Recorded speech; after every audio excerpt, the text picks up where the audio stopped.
ಇಲ್ಲ. ನೀವೇ ನೋಡ್ತಾ ಇದ್ದೀರಿ ಅಭಿವೃದ್ಧಿ ಯಾವ ಮಟ್ಟಕ್ಕೆ ಆಗ್ತಾ ಇದೆ ಅಂತ. ಈ ಅಭಿವೃದ್ಧಿನ ನಾವು ಎಂದೂ ಕಂಡಿರಲಿಲ್ಲ. ನಿಮಗೆ ಗೊತ್ತು, ಈ ರಸ್ತೆ ನೋಡಿದ್ರೆ ನಿಮಗೆ ಗೊತ್ತಾಗುತ್ತೆ ತಾವರೆಕೆರೆ ಯಾವ ಹಂತದಲ್ಲಿತ್ತು, ಈಗ ಯಾವ ಹಂತದಲ್ಲಿದೆ.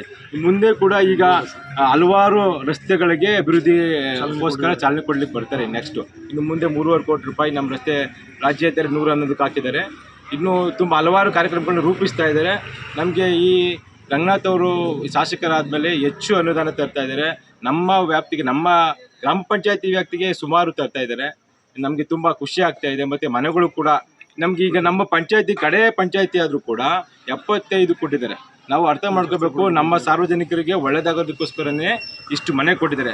ನಮ್ಮ ಬೇಡಿಕೆ ಇನ್ನೂ ಹೆಚ್ಚಾಗಿ ಕೊಟ್ಟರೆ ಇನ್ನೂ ಹೆಚ್ಚಿನ ಒಂದು ಅನುದಾನಗಳು ಮತ್ತು ಮನೆಗಳಿಗೆ ಅಭಿವೃದ್ಧಿ ನಾವು ನೋಡ್ತಾ ಇದ್ದೀವಿ. ಹಿಂದೆಲ್ಲ ಸರ್ಕಾರಗಳನ್ನು ನೋಡಿದ್ದೀವಿ, ಈ ಸರ್ಕಾರ ನೋಡ್ತಾ ಇದ್ದೀವಿ.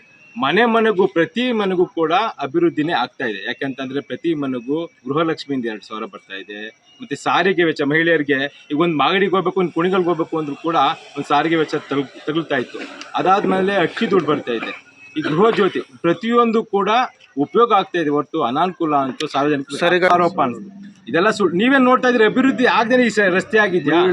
ಈಗ ನಮ್ಮ ಪಂಚಾಯತಿ ವ್ಯಾಪ್ತಿಗೆ ಸರಿಸುಮಾರು ಈಗ ಒಂದು 60 ಕೋಟಿ ರೂಪಾಯಿನಷ್ಟು ಕೆಲಸ ನಡೆಯೋ ಒಂದು ಮುನ್ಸೂಚನೆ ಪೂಜೆನೂ ಇದೆ. 60 ಕೋಟಿ ರೂಪಾಯಿ ಅಷ್ಟು ಈಗ ಅನುದಾನ ಕೊಡ್ತಾ ಇದ್ದಾರೆ. ಈಗ ಅದಕ್ಕೋಸ್ಕರ ಈ ಸರ್ಕಾರ, ನಮ್ಮ ಈ ಕರ್ನಾಟಕ ಸರ್ಕಾರ ಅಭಿವೃದ್ಧಿಗೆ ಹೆಚ್ಚು ಒತ್ತು ಕೊಡ್ತಾ ಇದೆ. ಸುಳ್ಳು ಮಾಹಿತಿ ಅದೆಲ್ಲ. ತಮ್ಮ ಹೆಸರು? ನಾಗೇಂದ್ರ ತಾವರೆಕೆರೆ.